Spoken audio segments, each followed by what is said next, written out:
Você sabia que existe uma parte do corpo feminino que funciona como um detector emocional? Não estou falando de beijo, não estou falando de intimidade, estou falando de um simples toque, uma zona específica que revela exatamente o que ela sente por você. E quando ela permite que você toque ali, pode ter certeza, algo profundo acabou de acontecer na mente dela. A maioria dos homens passa a vida inteira sem entender isso. Eles acham que qualquer toque significa a mesma coisa. Um abraço, segurar a mão, tocar o ombro, tudo igual. Mas não é como, mulher. Posso te dizer com o que significa permitir o toque absoluta clareza que cada parte do nosso corpo tem um significado completamente diferente quando permitimos que alguém toque. E hoje eu vou te mostrar exatamente o que isso significa. Antes de qualquer coisa, preciso deixar uma coisa bem clara. Isso não é manipulação, não é truque, não é técnica de sedução barata. O que vou compartilhar com você vem direto da psicologia feminina real, validada pela neurociência e por anos de pesquisa sobre comportamento humano. Não são teorias inventadas, é a verdade que nós mulheres raramente admitimos em voz alta, mas que guia cada decisão que tomamos quando estamos perto de um homem.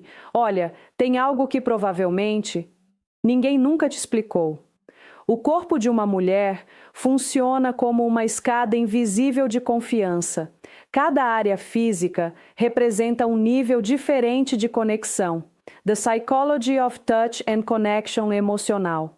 E quando ela te dá acesso a certas partes, não é por acaso. É a mente inconsciente dela dizendo exatamente onde você está no coração dela. Mas aqui vem o problema. A grande maioria dos homens interpreta tudo, tipos de toque e seus significados errado. Eles pensam que um abraço significa o mesmo que tocar a cadela. Acham que segurar a mão é igual a passar a mão no cabelo.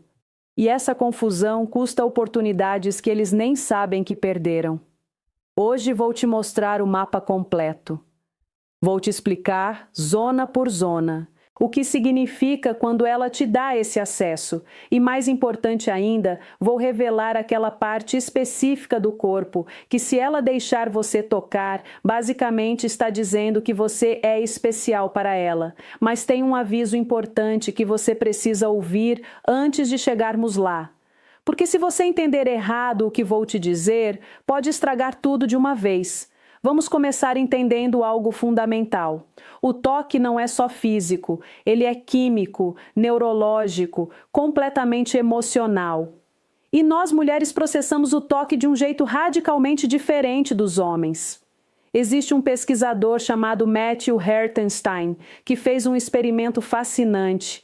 Ele pediu para as pessoas comunicarem emoções específicas apenas através do toque, sem palavras, sem olhar nos olhos, só toque. O resultado foi surpreendente. As pessoas conseguiram identificar corretamente emoções como gratidão, compaixão e amor com uma precisão de 60%.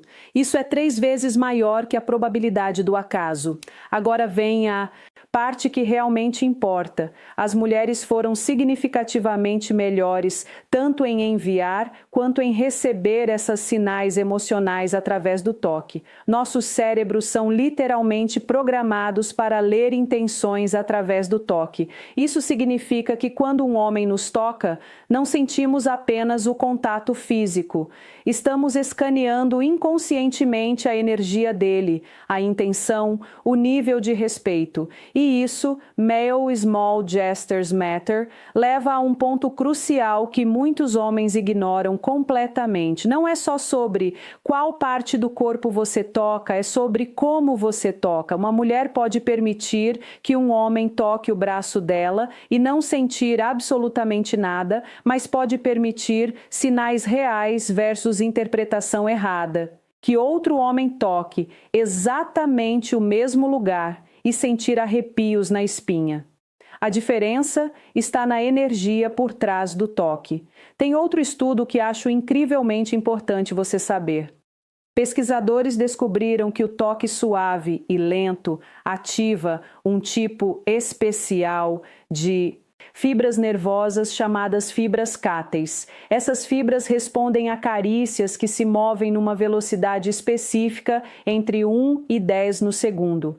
Quando elas são ativadas, liberam oxitocina, o hormônio da conexão emocional. Isso explica porque um toque apressado ou brusco pode fazer uma mulher recuar, enquanto um toque lento e consciente pode fazer ela se sentir completamente segura. O sistema nervoso dela está literalmente avaliando se você é alguém em quem ela pode confiar, baseado na velocidade do seu contato. Mas espera, porque aqui vem algo que vai mudar completamente sua perspectiva. Cada zona do corpo feminino tem uma quantidade diferente dessas fibras nervosas especiais, e as zonas com maior concentração são justamente as que revelam o nível mais alto de confiança quando uma mulher permite o acesso. Agora vamos ao que realmente te trouxe aqui, o mapa da confiança feminina. Vou te explicar zona por zona, começando do nível mais baixo de confiança até chegar naquela área específica que significa que você já conquistou o coração dela. Vamos começar com o nível 1, braços e ombros. Essa é a zona de confiança básica. Quando uma mulher te permite tocar o braço ou o ombro dela, significa que ela te vê como alguém seguro, não necessariamente. Como agir da forma certa, romântico, mas seguro. É o equivalente físico de dizer assim: você não me incomoda. Muitos homens cometem what permission really means, o erro de achar que isso é sinal verde para avançar. Não é. É simplesmente a porta de entrada. A zona inicial de teste. O que ela está fazendo é avaliar como você lida com o nível básico de acesso antes de considerar te dar mais. E aqui tem um detalhe importante que a maioria ignora. A duração do toque importa tanto quanto o toque em si. Se você toca o ombro dela por 1 segundo, é casual. Mas se sua mão fica ali por 3 ou 4 segundos e ela não se afasta, isso é um sinal totalmente diferente. Significa que ela se sente confortável com a extensão do contato, não só com o contato em si. Agora vamos para o nível 2, mãos e pulsos. Essa zona é interessante porque é muito mais íntima do que parece. As mãos são extremamente pessoais para nós mulheres. Usamos elas para nos expressar, para criar, para acariciar. Quando uma mulher te permite segurar a mão dela ou tocar o pulso, ela está cedendo o controle de uma parte muito expressiva do corpo dela. E o pulso, especificamente, tem um significado psicológico poderoso. É uma zona vulnerável. A pulsação está exposta. A pele é delicada. Permitir que alguém toque seu pulso é um ato inconsciente de mostrar vulnerabilidade. Se ela deixa sua mão descansar sobre o pulso dela ou os seus dedos roçarem nessa zona, está comunicando que não. Erros. Que afastam imediatamente, sente necessidade de se proteger de você. Chegamos ao nível 3, e aqui as coisas começam a ficar realmente significativas. A parte baixa das costas. Essa zona é fascinante de uma perspectiva psicológica. A parte baixa das costas está conectada com o nosso centro de gravidade. É uma zona que não conseguimos ver diretamente, o que significa que permitir o toque ali exige confiança adicional. Quando um homem coloca a mão na parte baixa das costas de uma mulher, tem algo protetor nesse gesto. E se ela permite, se ela se apoia nesse toque, em vez de se afastar, está comunicando que aceita essa proteção, que se sente segura com a presença física dele perto, Non-Verbal Communication Explained, do espaço mais pessoal dela. Mas tem algo que você precisa saber.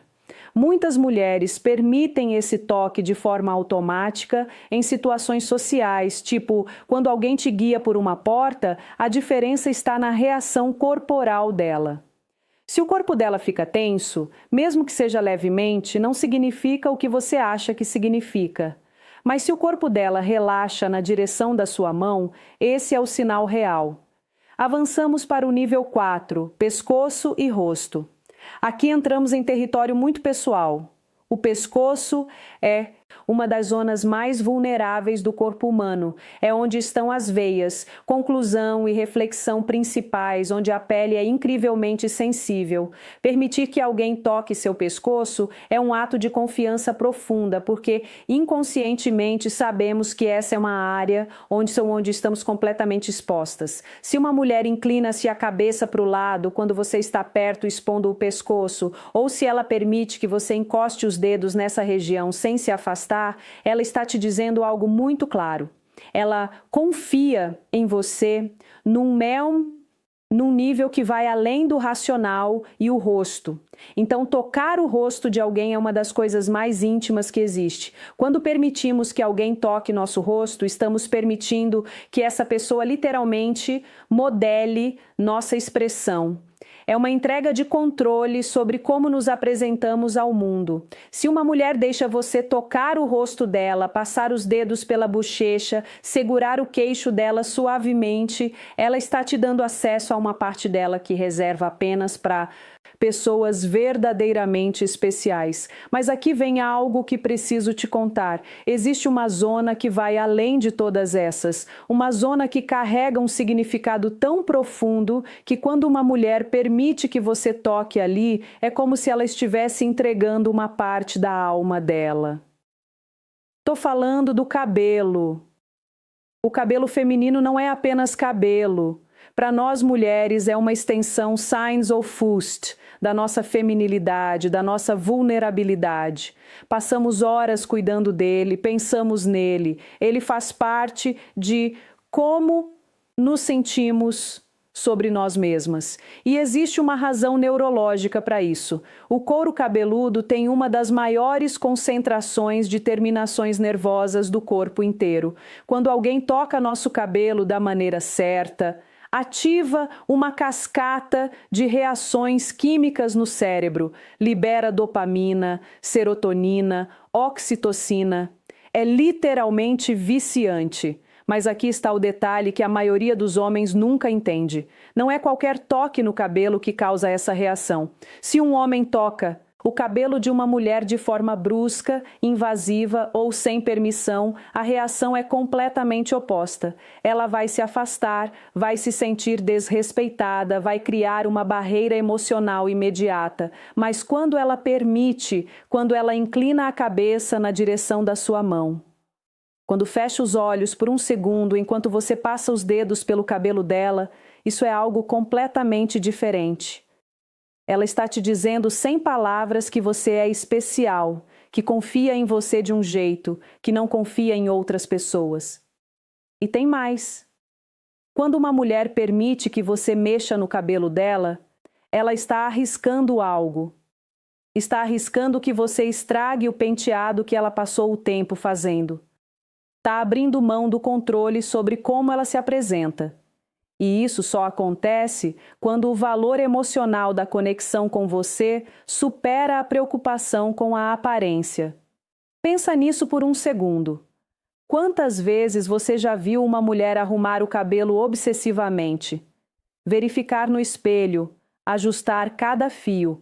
Agora imagina ela permitindo que você bagunce tudo isso. O nível de confiança necessário para isso é imenso. Tem outro aspecto que preciso mencionar. O cabelo está diretamente conectado com momentos de intimidade profunda.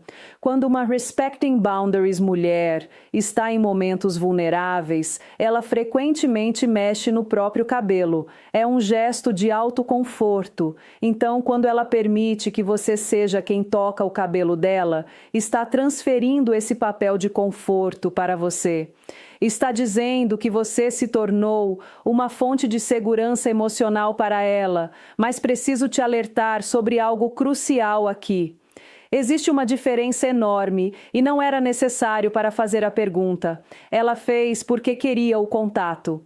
Se ela arruma a gola da sua camisa quando não tinha nada de errado com ela, esse toque era uma desculpa para te tocar. Nós mulheres somos especialistas em criar contato físico que parece acidental ou prático, quando na verdade é completamente intencional. E quando você começa a reconhecer esses padrões, tem informação muito clara sobre o nível de interesse dela. Outro sinal importante é como ela responde à sua proximidade física. Se você se aproxima e ela fica onde está, isso é bom. Se você se aproxima e ela também se aproxima, isso é muito bom. Mas se você se aproxima e ela se afasta levemente ou vira o corpo para outra direção, está comunicando que precisa de mais espaço. E isso é algo que gostaria que mais homens entendessem. O espaço pessoal de uma mulher muda baseado em muitos fatores. O nível de conforto dela com você, o estado emocional dela naquele dia, o ambiente onde estão, quanta gente tem ao redor. O fato de ela ter estado perto de você ontem não significa que vai se sentir igual hoje. Cada interação precisa de uma leitura nova. Tem um sinal em particular que considero o mais significativo de todos. É quando uma mulher te toca primeiro, quando ela inicia o contato físico sem que você tenha feito.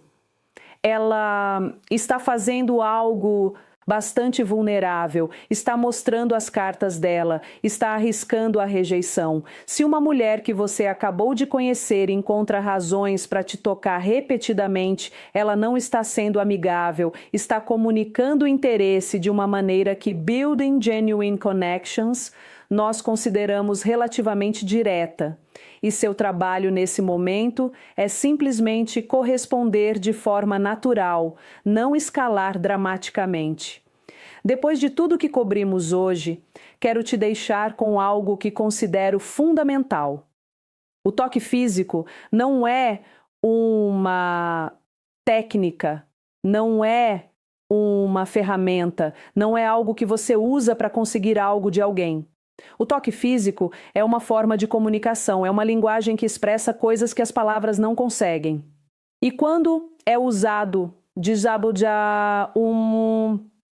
lugar a lugar, tomar de interesse genuíno e respeito, tem o poder de criar conexões que vão além de qualquer conversa. A razão pela qual o cabelo é tão significativo, né? A razão pela qual cada uma dessas zonas de confiança importa, é porque elas revelam algo sobre o estado interno da conexão. Não são metas a alcançar, são indicadores que te mostram onde ela está emocionalmente. E isso é o que separa os homens que realmente entendem as mulheres daqueles que só fingem entender. Os primeiros veem o toque como uma conversa de mão dupla. Os segundos veem como uma conquista. Quando uma mulher te permite tocar o cabelo dela e reage daquela forma que descrevemos, você não ganhou nada, não completou nenhum nível. O que você fez foi criar um espaço onde ela se sente segura o suficiente para ser vulnerável.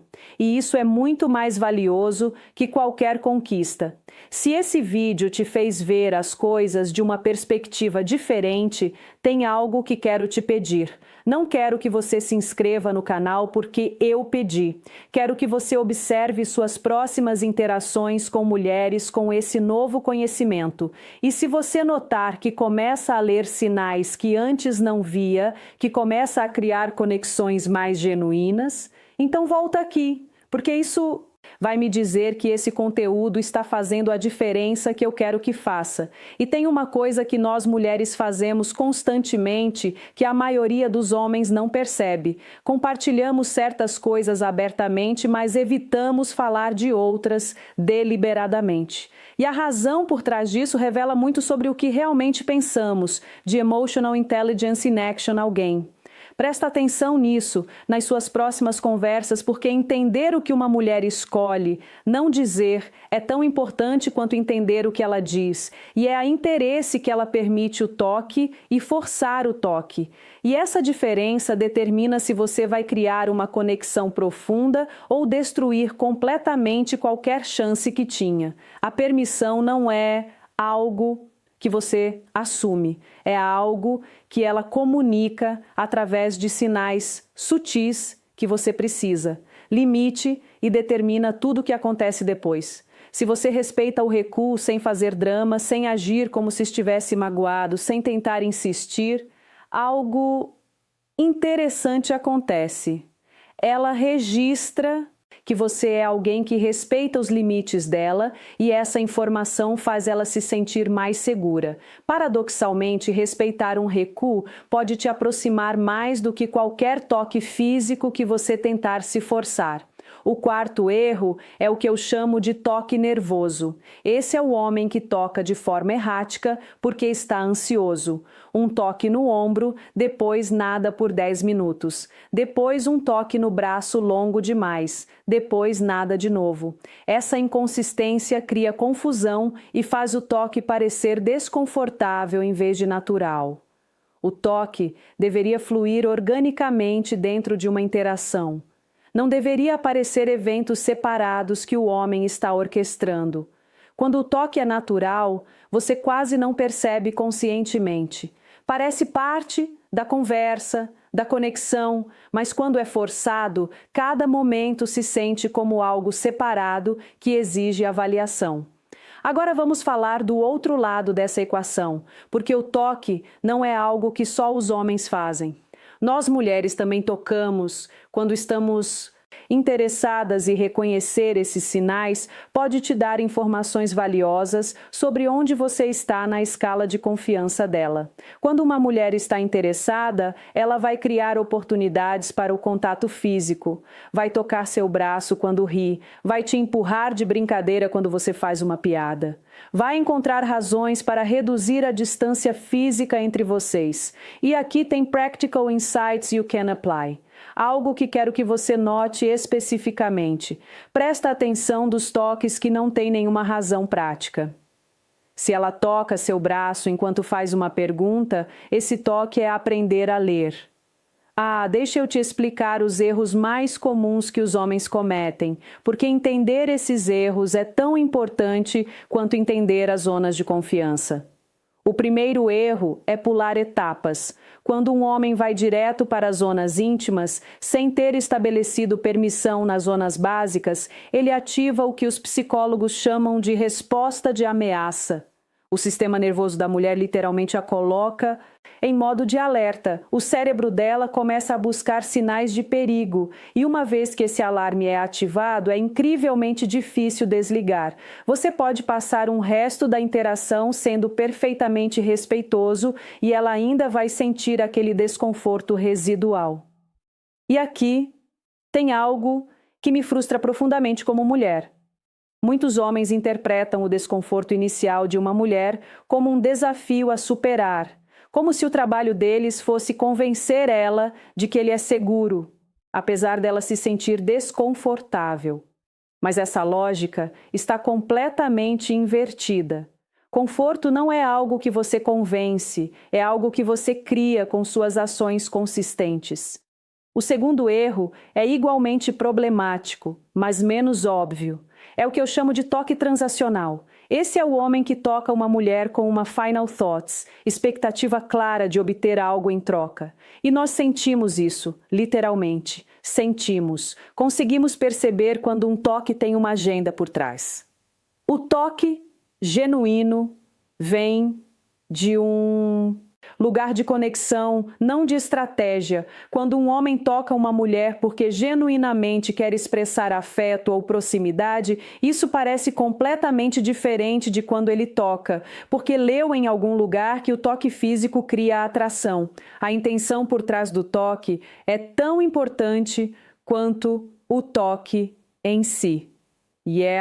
Viver perto dos seus filhos na velhice é o maior erro. Você vai se arrepender. Você passou a vida inteira acreditando numa mentira. Uma mentira que a sociedade contou, que seus pais repetiram, que você mesmo alimentou durante décadas. E essa mentira destruiu silenciosamente a velhice de milhões de pessoas ao redor do mundo. Você sabe qual é essa mentira? A crença de que quando você envelhecer, a solução para todos os seus problemas será morar perto dos seus filhos, ou pior ainda, morar com eles. Eu preciso que você preste muita atenção no que eu vou dizer nas próximas palavras, porque isso pode mudar completamente a forma como você enxerga o seu futuro.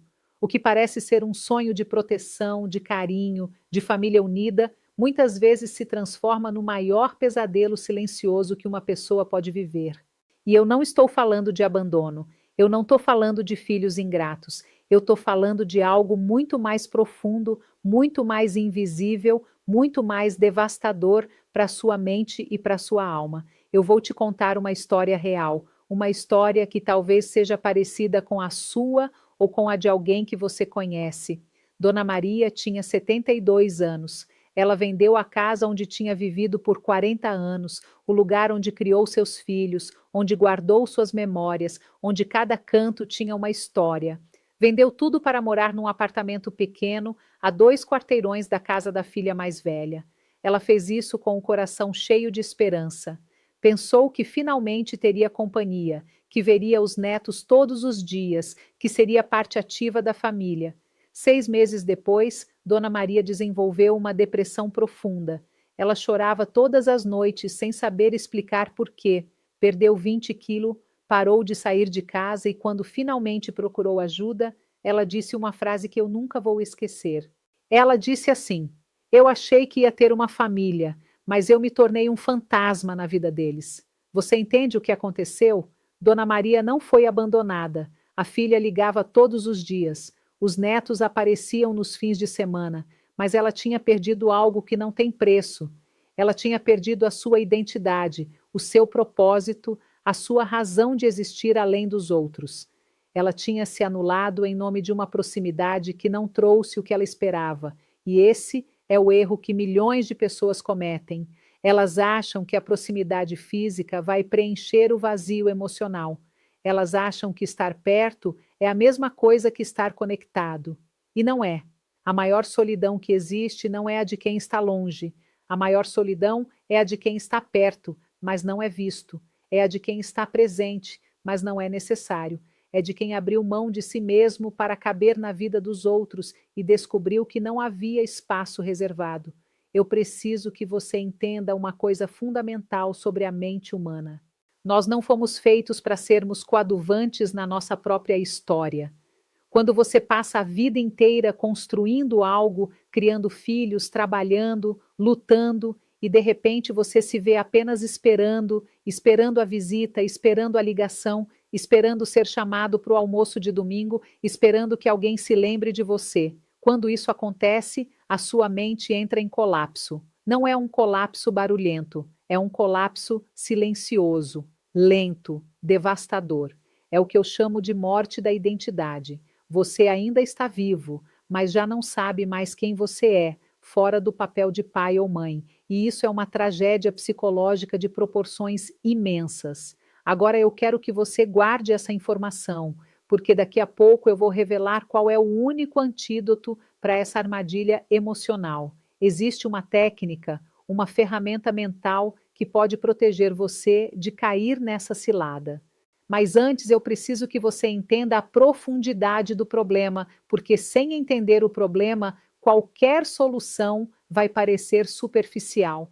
Veja bem, nós vivemos numa sociedade que romantizou a velhice de uma forma perigosa. Nos filmes, nos comerciais, nas novelas, a velhice aparece assim: o avô sorridente sentado na varanda, cercado de netos, tomando café com a família unida, sendo o centro das atenções em todas as festas. Isso é uma fantasia. Isso não é a realidade da maior parte das famílias.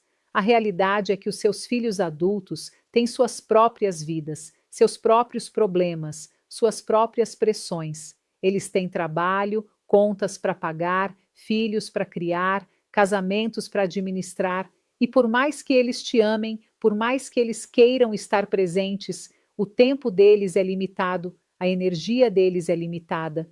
E quando você coloca toda a sua expectativa de felicidade nas mãos deles, você está entregando o controle da sua vida emocional para pessoas que não têm condições de carregar esse peso. Isso não é culpa deles. Isso é culpa de uma mentalidade equivocada que nos foi ensinada. A mentalidade de que envelhecer significa parar, significa descansar, significa finalmente relaxar e deixar os outros cuidarem de você. Mas a mente humana não funciona assim. A mente humana precisa de propósito, precisa de movimento, precisa de desafios, precisa de razões para acordar de manhã que vão além de simplesmente existir. E quando você tira isso de uma pessoa, quando você remove o senso de utilidade, de contribuição, de significado, essa pessoa começa a definhar primeiro emocionalmente, depois cognitivamente e, por fim, fisicamente. Existem estudos científicos que mostram algo impressionante. Pessoas que se aposentam e não encontram um novo propósito têm uma taxa de declínio cognitivo muito maior do que pessoas que continuam ativas, engajadas, envolvidas em projetos, em comunidades, em causas. Não é o trabalho em si que mantém a mente saudável, é o senso de que você está contribuindo com algo, de que a sua existência faz diferença, de que você ainda está construindo, criando, aprendendo, crescendo. Quando você reduz a sua vida a esperar pelos outros, você está literalmente acelerando o envelhecimento do seu cérebro.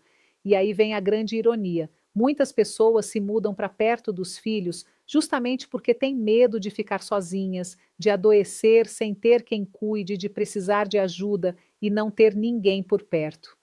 Mas ao fazer isso, ao abrir mão da própria vida em nome dessa proximidade, elas acabam criando exatamente aquilo que mais temiam. Elas se tornam dependentes emocionalmente. Elas perdem a capacidade de se bastar. Elas adoecem mais rápido justamente porque perderam o motivo para se manterem saudáveis. É um ciclo cruel, um ciclo que se alimenta do medo e produz exatamente o resultado que a pessoa queria evitar. Eu conheci um homem chamado Seu Jorge. Ele tinha 78 anos quando eu conversei com ele. Ele morava sozinho numa cidade pequena do interior, a mais de 500 quilômetros, e dos 3 filhos que moravam em capitais diferentes. Todo mundo achava que ele era infeliz, todo mundo tinha pena dele. Os filhos viviam insistindo para que ele se mudasse, para que fosse morar perto de algum deles. E sabe o que o Seu Jorge me disse? Ele disse assim: eu tenho a minha horta, tenho os meus amigos no bar da esquina, tenho o meu cachorro, tenho a minha rotina. Eu acordo cedo, cuido das minhas plantas, converso com os vizinhos, leio o jornal, assisto meu futebol. Meus filhos me visitam 3 vezes por ano e quando vêm é uma festa. Mas a minha felicidade não depende deles. A minha felicidade depende de mim, de você percebe a diferença? Seu Jorge não estava sozinho, ele estava independente. E existe uma diferença abismal entre essas duas coisas. Solidão é quando você está desconectado, quando você não tem laços, quando você não pertence a nada. Independência é quando você construiu uma vida que funciona, que te preenche, que te sustenta emocionalmente, com ou sem a presença constante dos outros. E essa independência não é egoísmo. Pelo contrário, essa independência é o maior presente que você pode dar para os seus filhos. Porque quando você depende deles para ser feliz, você coloca sobre os ombros deles um peso injusto. Você transforma o amor em obrigação. Você transforma a relação em cobrança. E aos poucos o que era carinho vira culpa. O que era conexão vira distância. O que era família vira conflito. Agora eu vou te revelar aquela ferramenta que eu mencionei antes. Aquela técnica que pode proteger a sua mente dessa armadilha. Ela se chama técnica de ceder. É uma técnica de gestão emocional que qualquer pessoa pode aplicar. Deceder significa duvidar, criticar e decidir. E ela funciona assim. Primeiro, você precisa aprender a duvidar dos seus próprios pensamentos. A mente humana produz milhares de pensamentos por dia e muitos desses pensamentos são automáticos, são repetitivos, são baseados em medos, em crenças antigas, em expectativas irreais. Quando você pensa, se eu não morar perto dos meus filhos, vou morrer sozinho e abandonado, esse é um pensamento, não é um fato. É uma interpretação da realidade baseada em medo. E o primeiro passo é duvidar, perguntar: isso é realmente verdade? Quais são as evidências de que isso vai acontecer? Existem outras possibilidades que eu não estou considerando? Depois de duvidar, você precisa criticar. Criticar não no sentido de se atacar, mas no sentido de analisar, olhar para esse pensamento e perguntar de onde ele veio. Por que eu acredito nisso? Essa crença está me ajudando ou está me prejudicando? Muitas vezes vamos descobrir que esses pensamentos foram herdados. Foram coisas que ouvimos dos nossos pais, da sociedade, da cultura. Não são verdades absolutas. São apenas histórias que nos contaram e que nós aceitamos sem questionar. E por fim, você decide. Você toma uma decisão consciente sobre o que fazer com esse pensamento. Você pode escolher descartá-lo, você pode escolher reformulá-lo, você pode escolher substituí-lo por uma crença mais saudável, mais realista, mais funcional.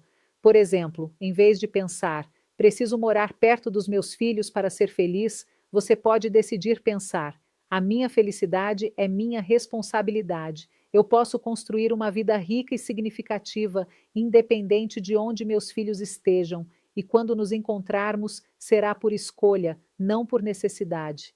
Essa técnica parece simples, mas ela é revolucionária, porque a maior parte do nosso sofrimento não vem dos fatos. Vem da forma como interpretamos os fatos, vem dos pensamentos que alimentamos, das narrativas que construímos dentro da nossa cabeça.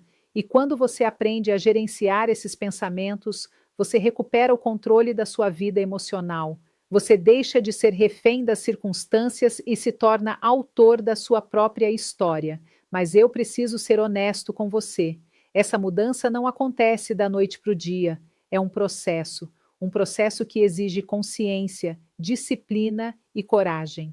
Coragem para questionar crenças antigas, coragem para admitir que talvez você tenha construído expectativas irreais, coragem para reescrever a história que você conta sobre o seu próprio futuro.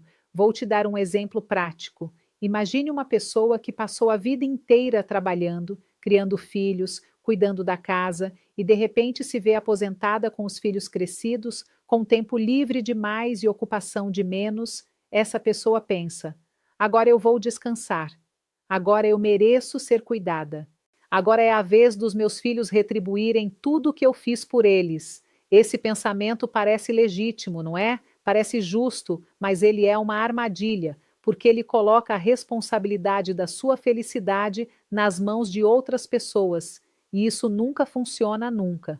Quando você espera a retribuição, você se coloca numa posição de dependência. Você fica esperando, cobrando, frustrado, quando as expectativas não são atendidas. E os seus filhos, por mais que te amem, não têm como preencher esse vazio, porque esse vazio não é de companhia, é de propósito, é de significado, é de identidade. E isso só você pode preencher. O que eu estou propondo aqui não é que você se afaste dos seus filhos, não é que você corte laços, que não se importe com eles, que viva isolado. Pelo contrário, o que eu estou propondo é que você construa uma relação mais saudável, uma relação baseada em liberdade, não em dependência, uma relação onde você está presente porque quer, não porque precisa.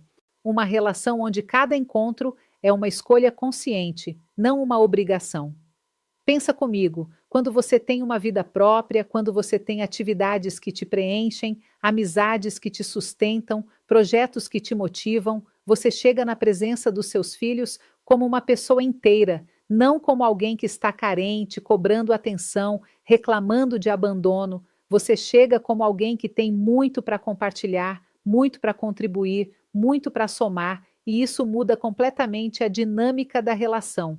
Os seus filhos passam a querer estar com você não por culpa, mas por prazer, não por obrigação, mas por escolha, não por pena, mas por admiração.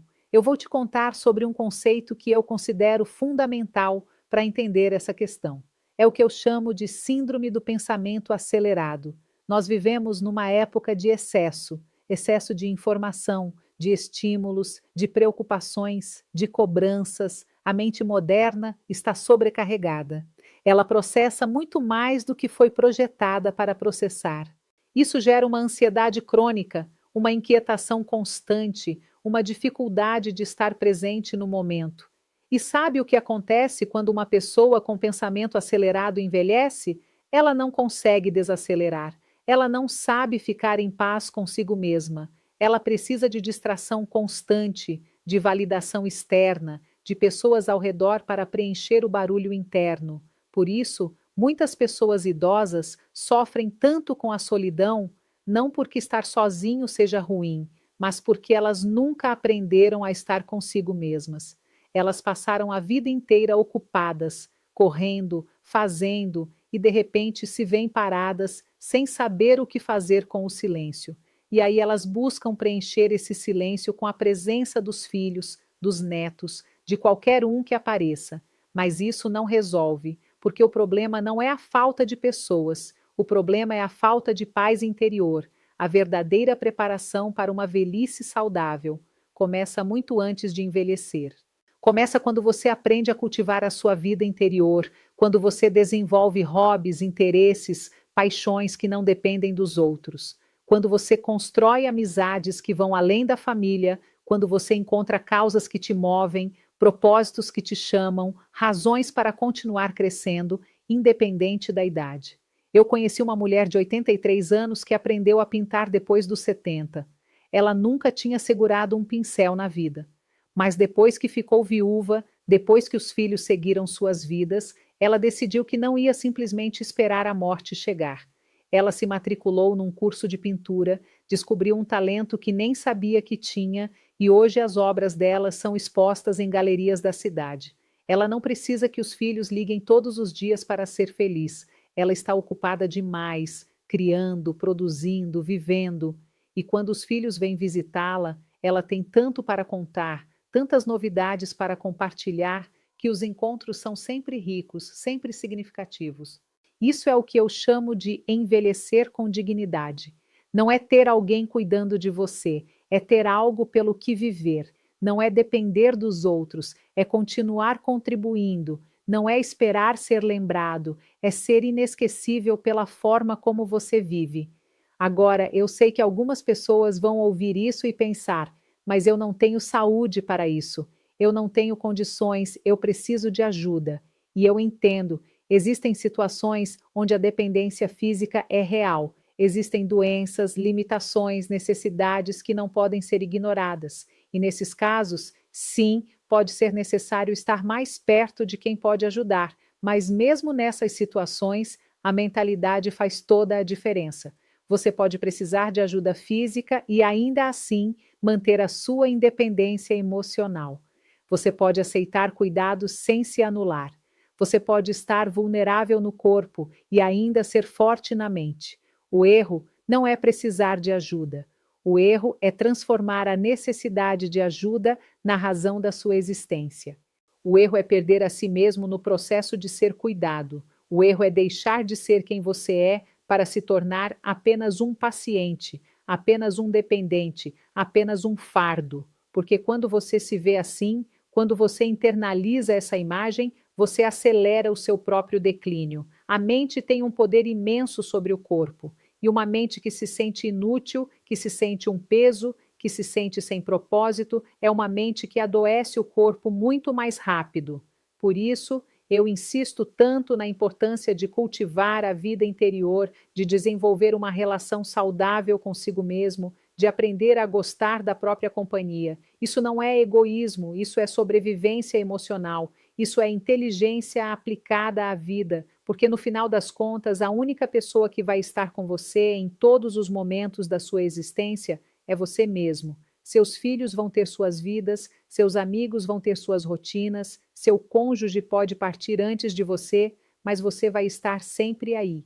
E se você não construir uma relação de paz, de aceitação, de apreço consigo mesmo, você vai passar a vida inteira fugindo de si, buscando nos outros o que só você pode se dar. Deixa eu te fazer uma pergunta direta. O que você faria se descobrisse hoje que tem mais 30 anos de vida pela frente? Como você ocuparia esse tempo? Você ficaria sentado esperando visitas ou você sairia para viver? Você dependeria dos outros para ser feliz? Ou você construiria sua própria felicidade? Você se definiria pelo que já foi ou pelo que ainda pode ser? Essas perguntas são importantes porque a forma como você responde a elas determina a qualidade da sua velhice. Não é a quantidade de dinheiro que você tem, não é a proximidade dos seus filhos, não é o tamanho da sua casa, é a sua mentalidade. É a forma como você enxerga a si mesmo e as possibilidades que ainda existem para você. Eu vou compartilhar com você algumas práticas que podem transformar a sua relação com o envelhecimento.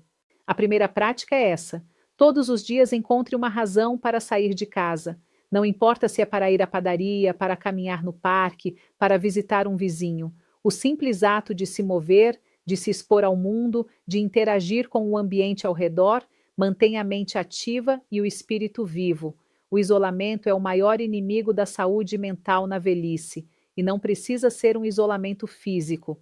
Você pode morar perto de todo mundo e ainda assim estar isolado se você não sair, se você não se conectar, se você não participar da vida. A segunda prática é cultivar relações fora da família. Isso é crucial. Muitas pessoas chegam à velhice com toda a sua rede social reduzida aos parentes, e quando os parentes estão ocupados, essas pessoas ficam completamente sozinhas.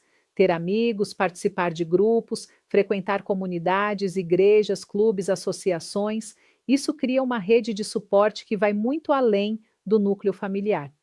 E essas relações, elas são diferentes das relações familiares. Com amigos, você é visto pelo que você é hoje, não pelo papel que você desempenhou no passado. Você é reconhecido pelas suas qualidades atuais, não pelas suas obrigações históricas. E isso é libertador. A terceira prática é manter a mente desafiada. O cérebro é como um músculo. Se você não usa, ele atrofia. Ler, aprender coisas novas, resolver problemas, engajar-se em atividades que exigem raciocínio. Tudo isso mantém o cérebro saudável e funcionando. Não aceite a ideia de que você é velho demais para aprender. Isso é uma mentira. O cérebro humano tem plasticidade até o fim da vida. Ele pode formar novas conexões, adquirir novas habilidades, expandir-se de formas que você nem imagina, mas ele precisa de estímulo, precisa de desafio, precisa de novidade. A quarta prática é cuidar do corpo. Eu sei que isso parece óbvio, mas é impressionante quantas pessoas negligenciam a saúde física na velhice. Exercício regular, alimentação adequada, sono de qualidade, acompanhamento médico. Tudo isso não é luxo, é necessidade. E não é só para viver mais tempo, é para viver melhor o tempo que você tem. Não adianta viver até os 90 se os últimos 20 anos forem de sofrimento, de limitação, de dependência total. O objetivo é comprimir a morbidade, ou seja, viver bem até perto do fim e não arrastar-se por décadas num estado de semivida. A quinta prática, e talvez a mais importante, é encontrar um propósito maior do que você mesmo. Algo pelo que viver que transcenda suas necessidades pessoais. Pode ser uma causa social, um trabalho voluntário, uma missão espiritual, uma contribuição para a comunidade. Quando você vive apenas para si, a vida fica pequena. Mas quando você vive para algo maior, a vida ganha dimensão, ganha significado, ganha peso. E esse propósito te protege contra a depressão, contra o vazio, contra a sensação de inutilidade que tantos idosos enfrentam. Eu quero voltar agora ao tema central da nossa conversa: morar perto dos filhos na velhice. Eu não estou dizendo que é errado, estou dizendo que não pode ser a solução para os seus problemas emocionais. Estou dizendo que a proximidade física não substitui a construção de uma vida própria. Estou dizendo que você precisa ter uma identidade que vá além do papel de pai ou mãe. Estou dizendo que a sua felicidade é sua responsabilidade e colocar lá nas mãos dos seus filhos é injusto com eles e prejudicial para você. Se você decidir morar perto dos seus filhos, faça isso tendo uma vida própria.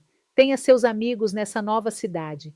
Tenha suas atividades. Tenha seus compromissos. Não fique esperando que eles preencham o seu tempo. Não fique contando os dias entre uma visita e outra.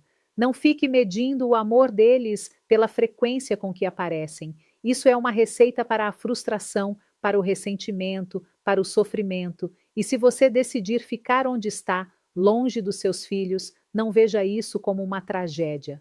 Veja como uma oportunidade de construir a vida que você quer, do jeito que você quer, no lugar que você escolheu, uma oportunidade de provar para si mesmo que você é capaz, que você é forte, que você não precisa de ninguém para ser completo. E quando você provar isso, você vai descobrir algo maravilhoso, que os seus filhos vão te admirar mais, vão te respeitar mais, vão querer estar perto de você. Não por obrigação, mas por escolha. Eu conheci uma família onde os filhos moravam em 3 países diferentes. A mãe, já viúva, morava sozinha no Brasil. Todo mundo achava que ela era infeliz, que sofria com a distância, que vivia chorando pelos cantos. E sabe o que ela fazia? Ela viajava com 78 anos. Ela pegava o avião sozinha, ia visitar cada filho por alguns meses, conhecia os netos, aproveitava e depois voltava para a casa dela, para a vida dela, para a rotina dela. Ela não era uma coitadinha esperando ser resgatada. Ela era uma aventureira vivendo a vida ao máximo. E os filhos não tinham culpa por estar longe. Tinham orgulho de ter uma mãe tão independente, tão corajosa, tão viva. Essa é a velhice que eu desejo para você. Uma velhice de plenitude, não de carência. Uma velhice de autonomia, não de dependência. Uma velhice onde você é o protagonista da sua história, não um personagem secundário na história dos outros. Agora, eu sei que mudar de mentalidade não é fácil, especialmente se você passou décadas acreditando em certas coisas. Yeah!